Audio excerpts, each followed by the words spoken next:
And Gary and Lisa will be sure to make sure you get an answer to that. And tonight we are very fortunate to have Gary Dernfeld give the talk for us. He's been with us before, and I know many of you know him. So just a little brief background that I gleaned from some of his postings. And as you all know, he is a social worker with a private practice providing counseling on matters of concern for individuals in their lives, couples, and their families. He also writes and speaks out about social issues and politics which affects people's well-being. And the Ontario courts have deemed him an expert on family and marital therapy, as well as child development, custody access, and matters of parental-child relationships. And along with many of the other things he does a lot of public speaking, workshops, and keynote presentations. And he tells us that he loves the work he does. So welcome, Gary, and the floor is yours. Thank you. But come on, let's face it. My real claim to fame is I'm Bess Dernfeld-Plosker's son. And how good is that? You know my mother well. And through her, I've always known of Na'amat. I grew up with it. So I have tremendous respect for the organization. You know, when I was a kid, I didn't know what then Pioneer Woman, now Na'amat, actually did or stood for. It wasn't probably until maybe my young 20s or so that I realized the parallel in terms of my path as a social worker and what Na'amat actually does. All I knew was that my mom kept having these meetings with all these women. So there is this parallel path. You raising funds to support women's shelters to address issues of domestic violence or intimate partner violence, or we know this by many names, but when women are being hit and hurt. And you also help get funds for children's services to support the children of these women and families. So, you know, over the years, and I'm 66 years of age, whatever that's worth, I've just forever had such a tremendous respect for this organization, what you stand for and what you do in Israel and in Canada. So just to mention that. I've been a social worker for, oh my God, more than half my life. It's the first time I'm even considering that, but yeah. And when people say, what do you do for a living? I quite shorten it. I say I help people to get along and I help people to feel better about themselves. That's what I do in private practice. And these days, over the past number of years, one of the biggest issues in terms of mental health has been anxiety. And it's not just something that's arisen with the pandemic. It has certainly been exacerbated by the pandemic. But the truth of the matter is, we started to see an increase in childhood anxiety beginning about 2007, 2008. And to make a long story short, it coincides with the start of the iPhone. And then there's a spike in about 2008, 2009, when the Android smartphone was made more available to the masses.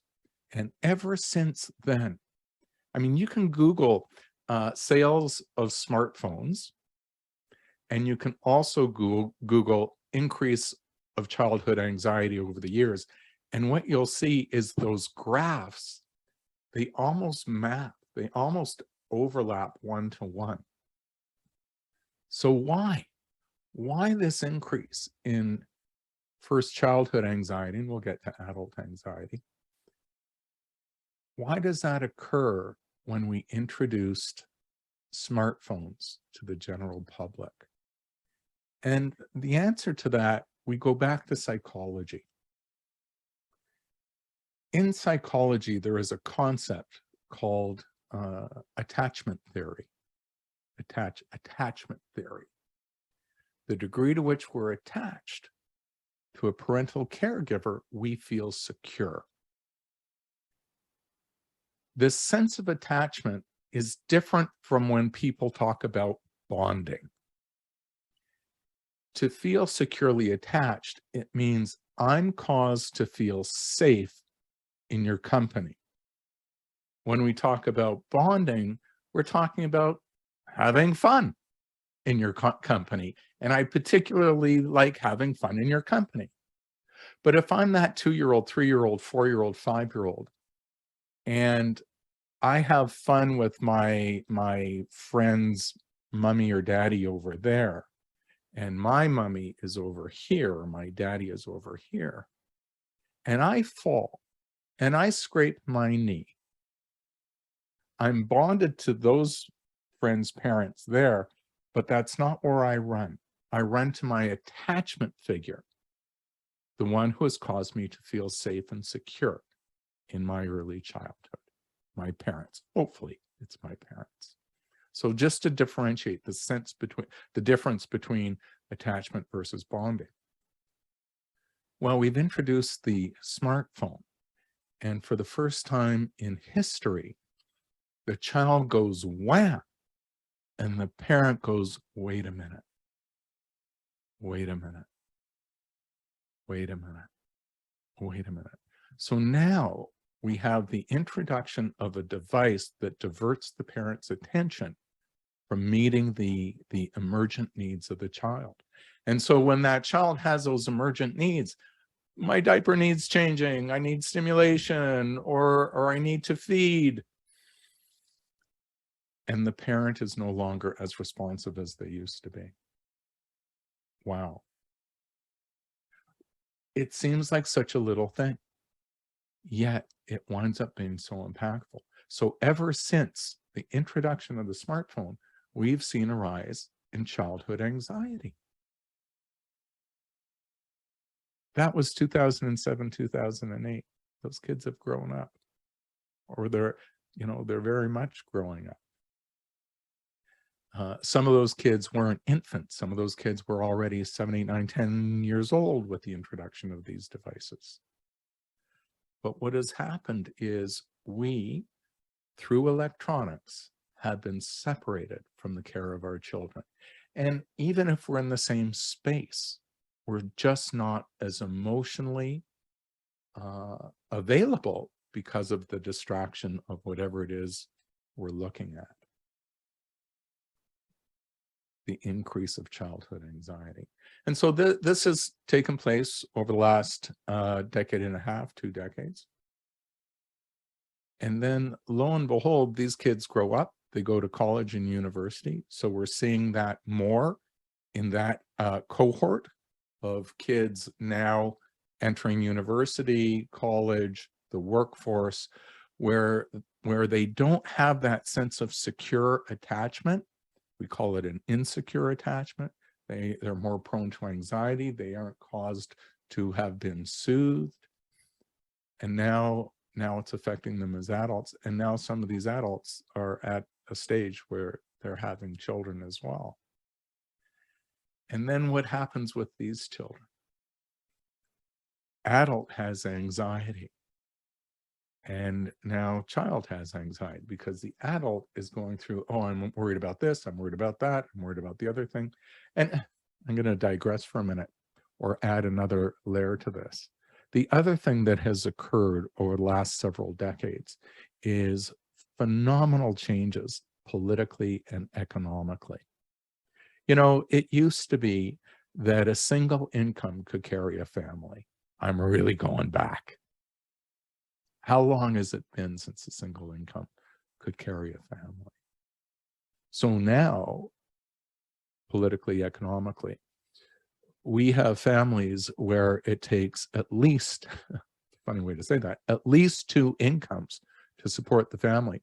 And because wages in many of the service industries are so low, so low that it's not a 2-income family.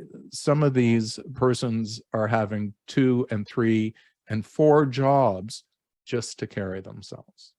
So again, our availability to our children is ever diminished. All of this leads to kids who are, in a sense, detached, free-floating. We used to talk about latchkey kids. I don't know if any of you remember that, latchkey kids. These were the kids that literally, they wore a string around their neck, I'm noticing my hairs, a string around their neck with the key. And they'd come home after school, put the key in the latch, let themselves in the house. And there was a rule by the parents, and the rule was, don't answer the door. Don't even answer the phone. We put the fear of God into these kids when they're getting home from school. And then what does the parent do? The parent phones the child picks up the phone, and the parent says, why did you pick up the phone? I told you. Okay, we'll make a rule. I'm going to phone. I'm going to let it ring twice. I'm going to hang up and I'll phone again. This is when we started to see the necessity of 2-income families in order to sustain the family. These days, it's so much worse, politically, socially, economically. And we've had all these devices that take us away from one another. So how do we get soothed? How do we resolve our concerns? Where is that relationship? And so I want people to appreciate that as I deliver this information, it is by no means a referendum on parenting and the capacity of any particular parent. This is not a negative reflection on the parent. This is a reflection on changes, social, political, economic changes over time that actually have brought about a generation of anxious kids. Then enters the pandemic, right? No one could anticipate this. We as humans, we love certainty. I can guarantee for virtually anyone listening tonight that you follow the same steps every morning you wake up, whatever those steps are. You know, it's going to involve going to the bathroom, brushing your teeth, combing your hair at some point, throwing something down your gullet, whether it's a tea, a coffee, water, milk, juice, whatever. You're going to do those same steps. And there's a beauty in that certainty. You don't need to think twice about it. And on a broader scale, we knew we were going to work, or our children knew that they were going to school. And we knew what would occur in those environments as well. Well, all of that was thrown out the window. I believe it was March 20th, 2020, when we went into our first lockdown. I remember that day quite well because we were babysitting, my wife Arlene and I, we were babysitting our grandkids in Toronto. And we were driving home from Toronto. We live an hour north of the city in Keswick, Ontario, by Lake Simcoe. And, you know, the lockdown was announced. It was before 8 o'clock at night, and the small town where we live was all dark. The Canadian Tire was closed. The gas bar was closed. Even the convenience store was closed. It was so eerie. It was so spooky. There was barely anyone on the roads. It was scary. It was anxiety producing. And do you remember those first few weeks? We didn't know where the COVID-19 lay. We didn't know, am I going to catch it because it's in the air? I'm going to catch it because I touched something. All of us were washing our food that we brought into the house, for goodness sakes. We had a special place on our island. We'll put our food there. and we'll wash it there. And hard goods, we would let them sit for 72 hours because apparently the virus would be dead after 48. And we were petrified. And we were petrified. Some of us still are. And our children were out of school. Whatever certainty, whatever structures, whatever sense of safety and security. And all of this is on top of what I've already mentioned, where we haven't been as available to our kids. They're not used to us making them feel safe, as odd as that may sound. They're not used to that. Because structurally, we haven't been as available. For the younger parents who may be listening to this, it's hard to remember a time different than what I'm discussing. But there was a time where there was always an available parent in the home. And as such, you know, they'd be watching the kids, they'd be supervising, they'd provide direction. If that child skinned their knees, they'd come running into that parent, they'd be taken care of. It's very much a very different world these days. And then the pandemic rests on top of that. So yeah, we've seen an explosion. I'm just looking at some of the comments here. Okay. We've seen an explosion in anxiety, and not just for the children, school age, young college kids. We've seen that anxiety explode amongst us adults as well. We do not have job security. There are many folks in essential services, service industry, healthcare, education, and stretched far and beyond. You know, I got to tell you, I have social workers. I have social workers who come to me for counseling. I have seen more social workers for counseling in my practice in the last year than I have in the last 20. Let that sink in a moment. Earlier today, I was meeting with a paramedic first responder, happens to be a woman.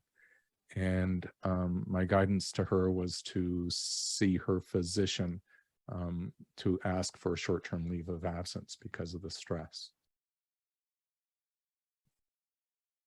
So we have had this explosion of anxiety. And I'm laughing. The title of this talk is From Anxiety to Serenity. I'm not promising serenity. And as soon as I think of that word serenity, I'm reminded of the Seinfeld Costanza's father. I think, yeah, serenity now, with his eyes bugging out. But hopefully I can, we need to understand how we got here if we're going to go someplace different. So I'm not going to stick on explaining, you know, why we are here with all this anxiety, but it helps to understand that this has been going on for decades. And again, it really started to explode with the smartphone, believe it or not. And then it's exacerbated with the pandemic, because for all of us, that certainty has flown out the window. And it hasn't come back. I mean, here in the province of Ontario, our dear government is in a state of denial, trying to pretend that the pandemic is over. Yet when we look at the numbers, the current hospitalizations are higher than they've been in months and months and months and months. So it's not over, it's still deadly. So we are living in this duality that says, is it over? Is it not over? Should I mask? Should I not mask? My wife and I, we were at a funeral yesterday, and if only a few of us were masked, and we would talk about anxiety, my wife and I, should we mask? Should we not mask? Is it going to look this way? Is it going to look that way? Whoever thought about these things before? And then we wonder about our children who are looking up at us and how we are managing this. Many of our kids who do have anxiety, it's picked up from us. apart from our not having been there to create that sense of safety and stability. And again, I'm not blaming parents. It's built in structurally, but it's still there. So they look up at us, and now as we are anxious, and you and I are thinking about the pandemic, we're thinking about, am I going to catch it? We're thinking about which version of the jab do I want?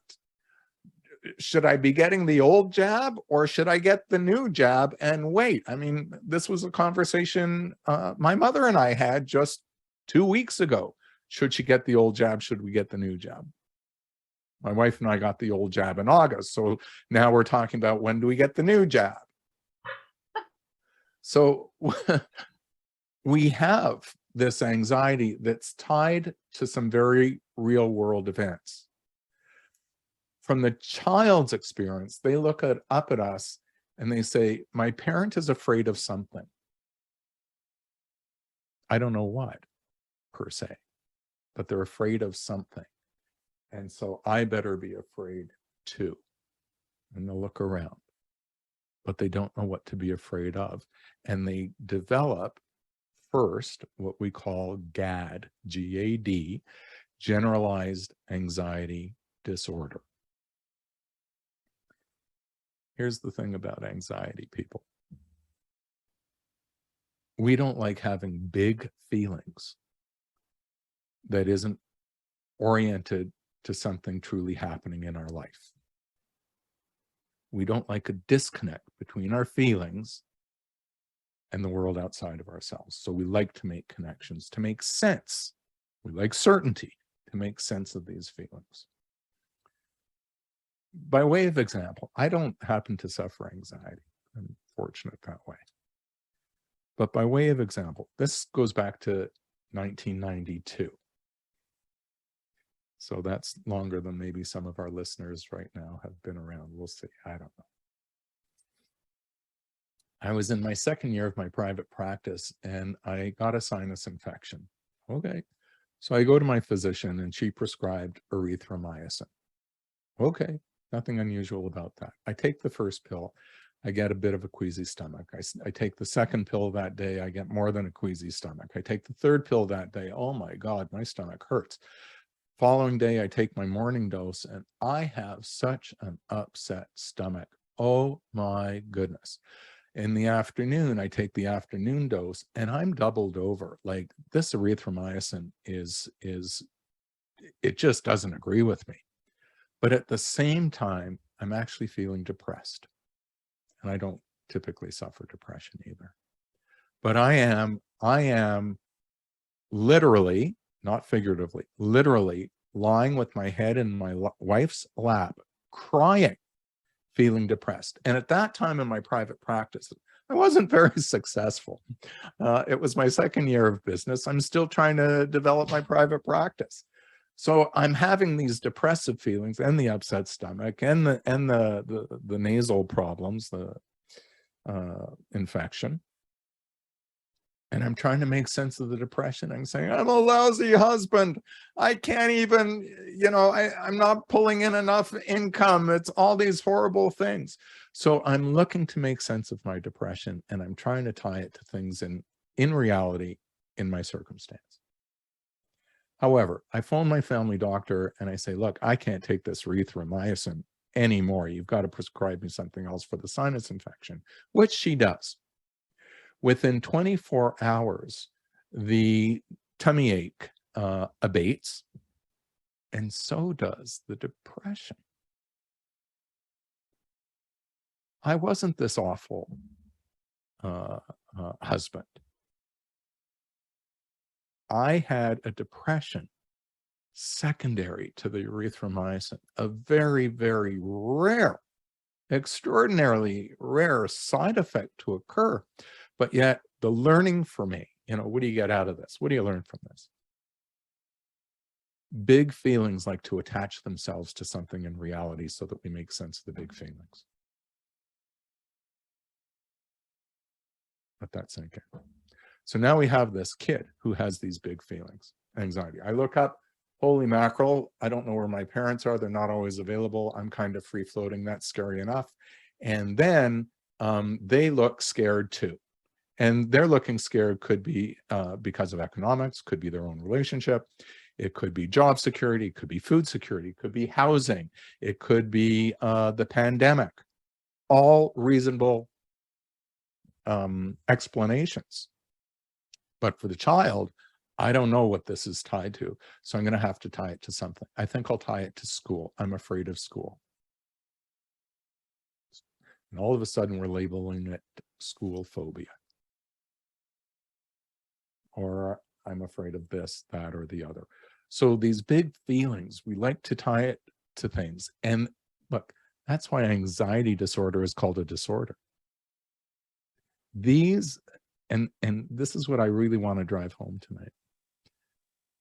When we have anxiety, it is actually our feelings betraying us. The feeling is either disproportionately bigger than the triggering event, or it isn't even tied to an actual event. So we can have these big feelings, and these big feelings are betraying us. It's a tough concept for some. And part of what makes it a tough concept is the phrase, trust your gut. Trust your gut. Well, you know, if you've got mental health issues, please don't trust your gut. That may sound counterintuitive. It is counterintuitive. Not maybe, it is.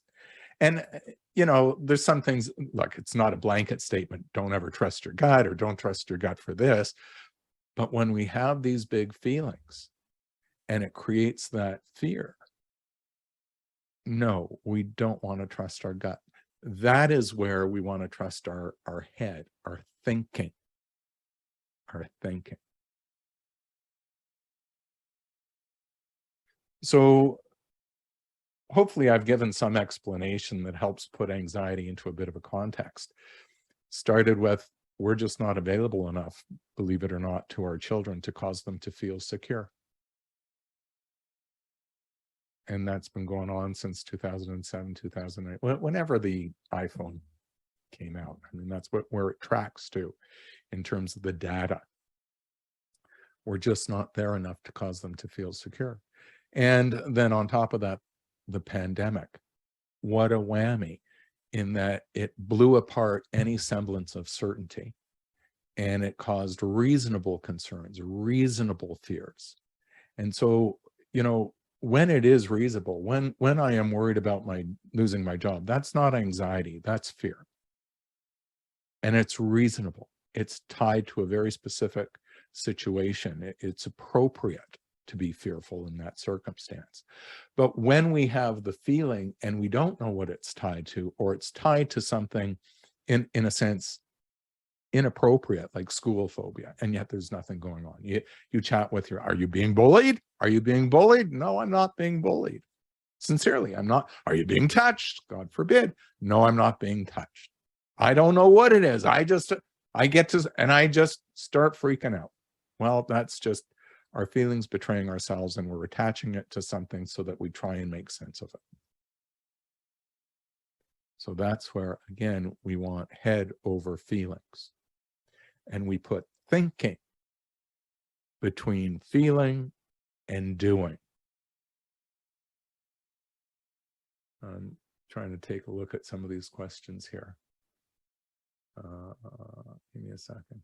Yeah, I'll stop in a moment just so I can read them over and then come back. So when we put thinking between feeling and doing, from a technical perspective, there's a name for that. It's called cognitive behavioral therapy. I'm just trying to demystify what we do in therapy, put thinking between feeling and doing. Typically, as an anxiety disorder, I feel, I do. And what is it I do? I either run or freeze or fight. Run, freeze, or fight. I go from feeling to doing all those things. Hopefully by putting feeling in between, I can sit back and say, oh, those darn free-floating feelings that I have causing me to feel scared. But is there anything to be frightened of? Let me truly think it through. The truth of the matter is, there's nothing to be frightened of. Ugh. Well, if there's nothing to be frightened of, what should I do? And now you can generate some I can go into the school, or I can meet with this person, or I can do this. I can generate, well, I can go in slowly, I can go in quickly, I can go in with a friend. I can generate these strategies to make it more comfortable to proceed against the pressure of my anxiety. And then I can implement that, because I put thinking between feeling and doing. And that's what we want to do, whether it's with the kids or even ourselves. Right? I'm going to take a moment just to take a look at this stuff for a second. Gary informed me that he's a cousin to Sam Dierenfeld, to his father. Yes, Sam is a brother-in-law to my son-in-law. Oh my God, I can't. Okay. So Leonard Dierenfeld is my cousin, and he's a doctor, and his son is a doctor in the same practice. And some people are saying that they've listened to me on the early morning hours with David Cooper. Yeah, I've been doing once a week a show with him for almost the past year, but I'll spill the beans. His show's been canceled. This is his last week, unfortunately. Bill Media doesn't want to spend the money. They're going to be doing reruns, but don't get me. What is today? Today is Wednesday. Yeah, I think he'll be announcing it tomorrow, maybe Friday, but you got the inside scoop. Great guy. I've so enjoyed being on radio with him. And he calls our bit Therapy Thursday on a Tuesday, because actually we would do it on a Tuesday, but he called it Therapy Thursday. So Therapy Thursday. Okay. We also felt isolated as we could not connect in person. Yes. My wife and I as well. You know, happily, Arlene and I get along well. There are folks who don't get along as well.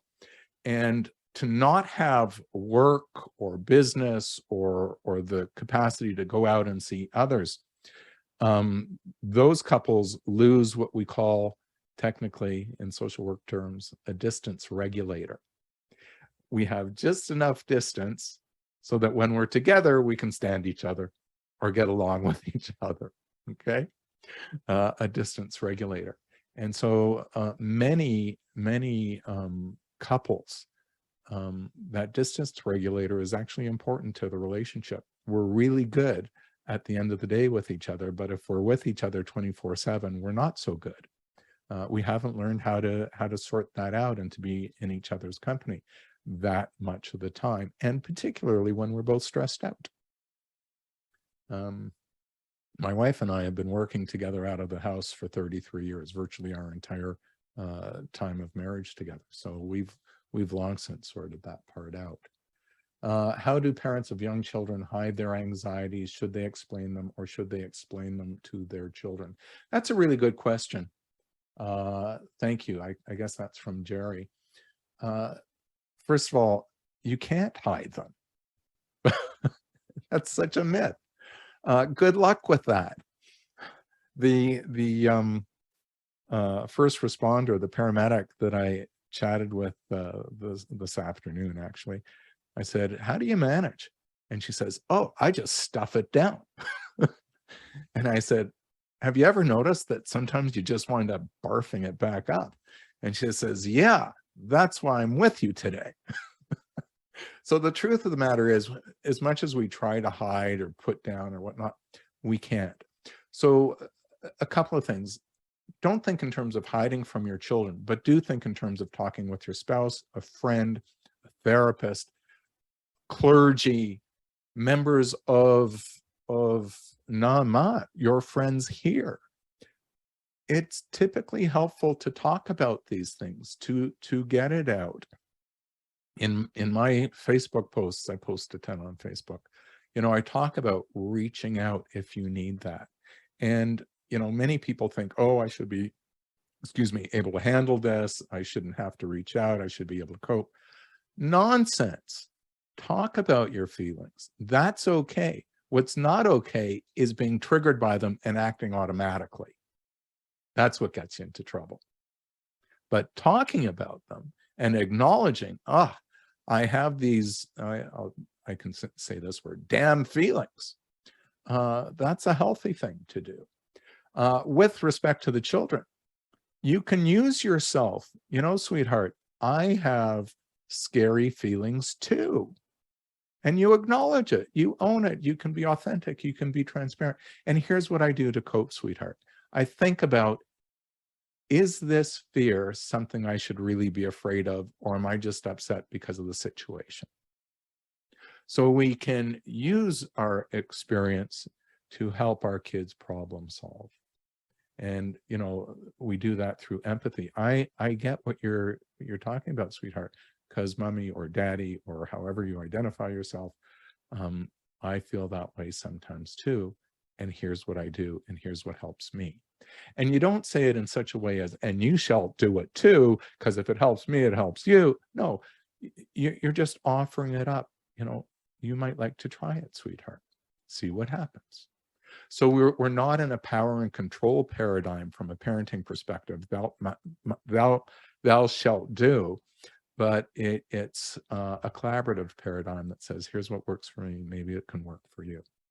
How have you found this pandemic precipitated issues with relation? Well, you know, I talked about some of that we need these distance regulators for some relationships. So, you know, in my counseling, I say to some couples, you don't need to be in each other's company all the time. Like, take a break from each other. That is okay. You don't need to go for walks together. You can go for walks on your own so that you can clear your head, so that you can have some peace to yourself. That's okay. So also, to talk between couples, it is scary what's going on. And look, for some couples, some have a leaning towards more conspiratorial theories with respect to the pandemic, with respect to vaccines, and that too intrudes on relationships. There has to be an agreement that we can hold different points of view, yet still love each other and zero in on what we have to do and what we have commonly, which is the care of our kids, still making dinner, still dusting around the house, taking out the garbage, whatever else. How has the growth of social media exacerbated anxiety, especially amongst teens? Another good question there. And yeah, the research supports that it has. And, you know, one of the more talked about things in terms of current research and social media is the impact of TikTok. That we have these very quick, pithy, high energy videos that deliver information in a you know, a bolus, this you know, quick shot of information. And why this is big in terms of the research in the media right now is there's a lot of talk that it's lending itself to shortened attention spans in teens and younger children. You know, talking with educators, many educators are now saying that if they can't get a lesson across in minutes, you know, a chunk of information across in mere minutes, they've lost the student. And I gotta tell you, social media is, in a sense, addictive. I use the terms in a sense addictive because some argue it's not addictive because it's not a substance. Okay. But having said that, there is this quality of social media that keeps kids hooked in. And because of that, when it becomes a problem, you cannot look for the child to solve it on their own. It needs an intervention from outside. So as much as you'd like to negotiate and be nicey and hope the teenager or the younger child buys into a more circumscribed use of the social media, there it is going to take some degree of power and control, believe it or not, setting of limits, boundaries, and expectations. And you can do trade-offs. You know, you can get this once you've done that, and there are limits to it. So I do suggest to parents that they watch their kids' social media use, because it's more and more having dramatic effects on children's attention and behavior, for sure. Parents, couples, what about individuals and COVID? I don't understand the question. Individuals and COVID. So, well, or maybe it's, do individuals get anxious as well, if I understand that? So of course, individuals get anxious as well about this because of the lack of certainty and the fear of contracting it. So in the end, how do you get to serenity? Serenity now! I love Seinfeld. How do you get to serenity?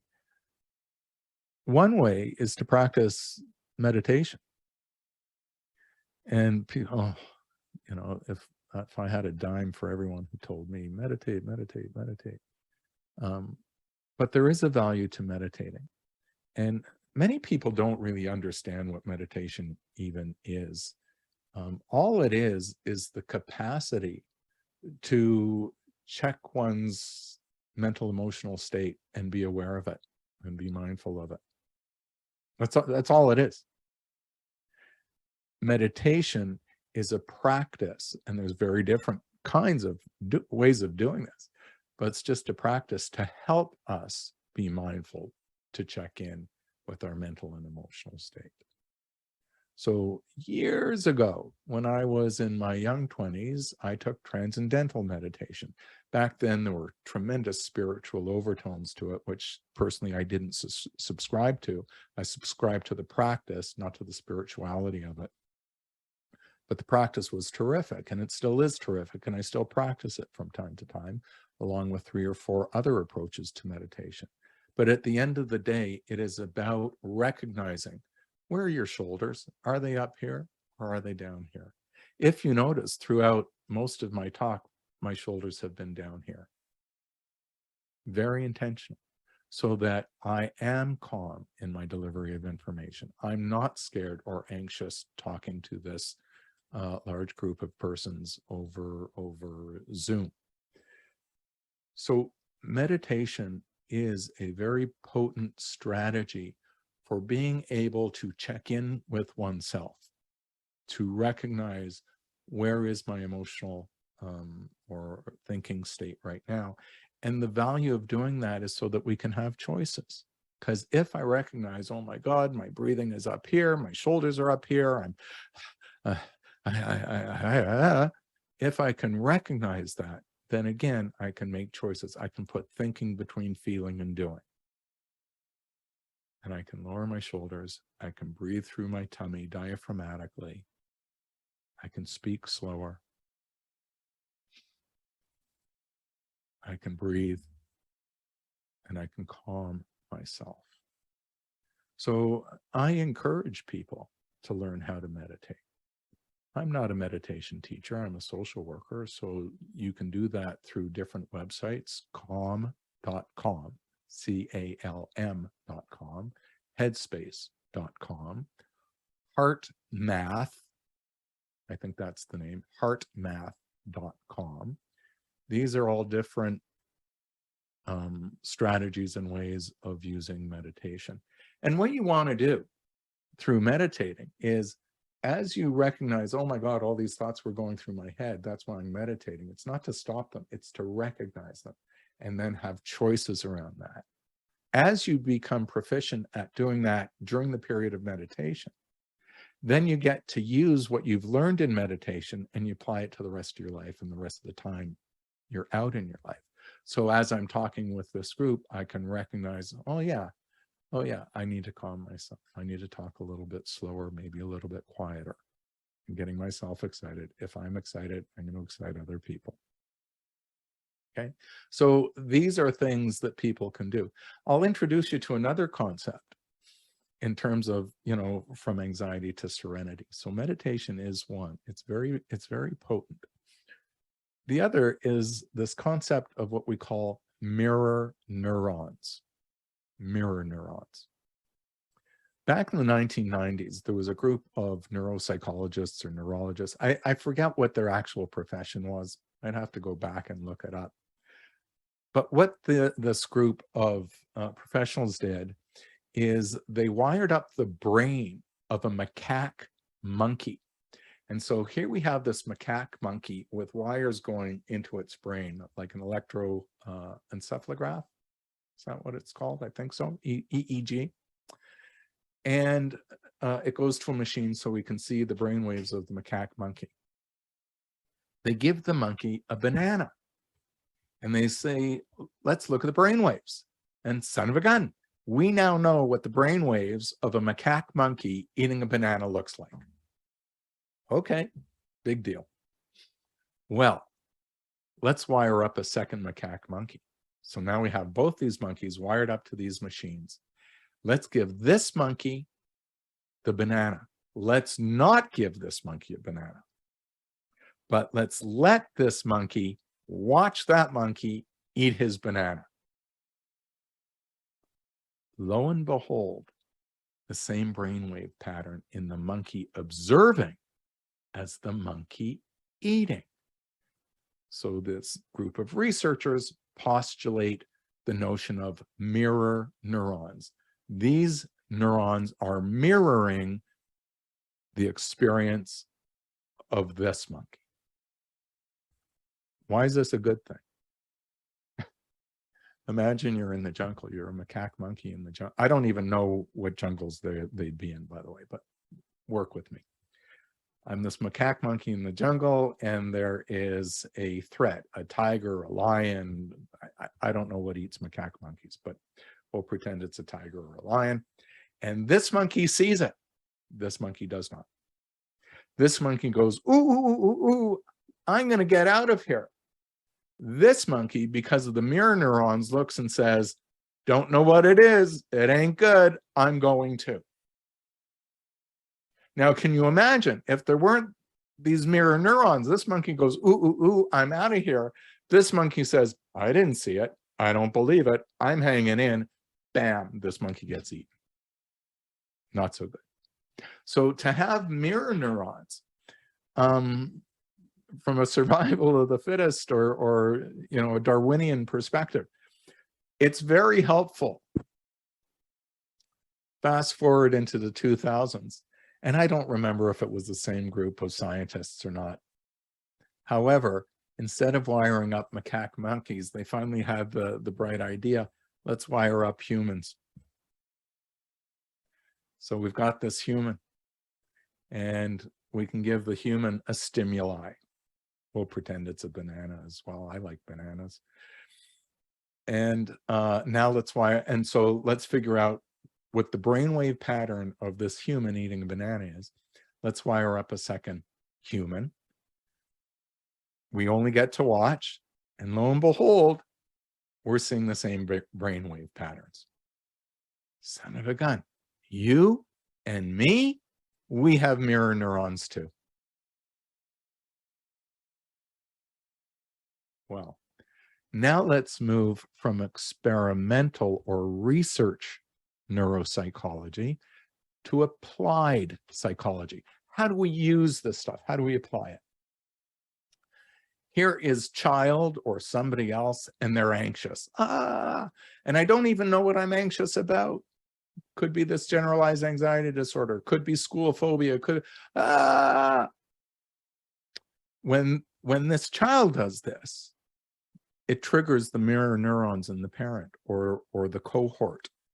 And if you're excited and worried about something, I'm going to be excited about and worried about something too. Now we both are, and we escalate each other. Because as I get going, now I'm going to re-trigger you. You're going to get, right? You see how this works? But we're not monkeys. We're not dogs. We are human beings, and we have a capacity that is different than the lower mammals.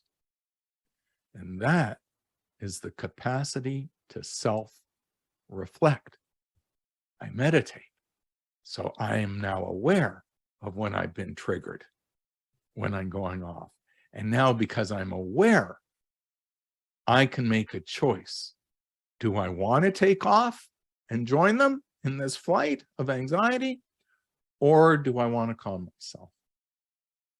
I always choose to calm myself. So I get to use my mirror neurons strategically. For those of you, who have a partner or a child or a loved one or a friend with anxiety, I'm sure you get off the phone or after an interaction with them and you're feeling frenetic as well. And you may not even realize why you're feeling these feelings. It's because your mirror neurons have been triggered. But imagine catching yourself in the moment and, child is starting to go frenetic and instead you go calm.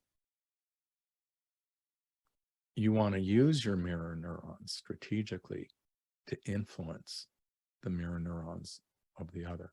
So I'm really school phobia and afraid. Okay. But I'm really afraid. Yeah. All right. I hear you. It's not unempathetic. I'm not saying don't. I'm not admonishing. I'm not jumping on it. I'm not trying to control. I am just managing my calm. I want to bring water to the fire, not oil. I'm managing my calm. It is a lot harder to maintain an anxiety state in the company of someone who's calm, because now you're doing this versus that.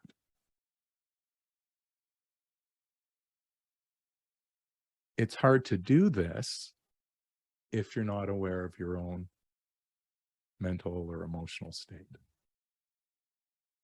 We go back to meditating. Learn how to read. Learn how to catch yourself.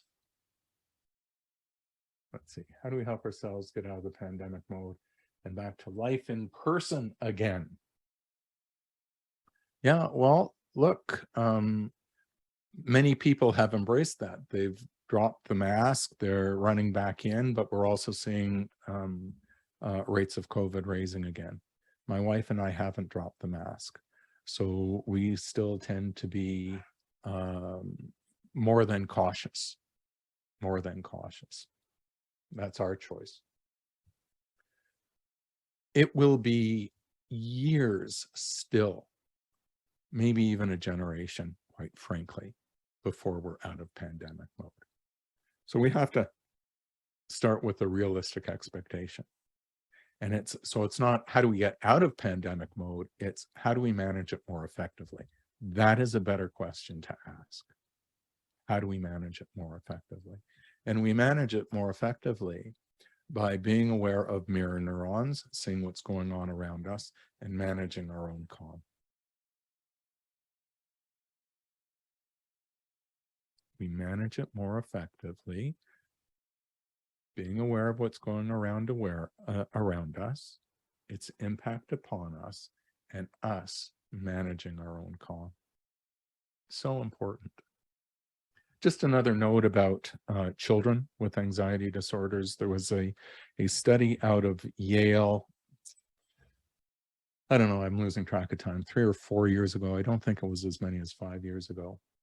And they were looking at the impact of parental response to childhood anxiety. And what they found was that those parents who were more accommodating of the anxiety actually made it worse. It's counterintuitive again. So, oh, poor dear, you can't go. Okay, well, let's wait and let's do this and let's do that. And, oh, well, what if we try this and what if we try that? Those children did not fare as well as those who had parents who learned, sweetheart, your big emotions are betraying you. Come, there's nothing to be afraid of. I will go with you, but we're going to go. No. Yes, you're going to go. You don't get into the big fight. You manage yourself and your calm. I know, sweetheart. I'll even hug you. I will wrap you in my love, but we're going to go. And it may be scary, but remember what that white-haired man talked about that I told you. Our emotions betray us, and these are your emotions betraying you, because take a look, there actually isn't anything there. You know, when you were a little kid, we used to talk about the boogeyman, and it was kind of fun to be scared. You know, it was when it's a little bit of a scare, it's fun. When it's a big scare, it's not so much fun, but it's kind of like the boogeyman. There's nothing there, sweetheart. I love you. Let's go. I love you. Let's go.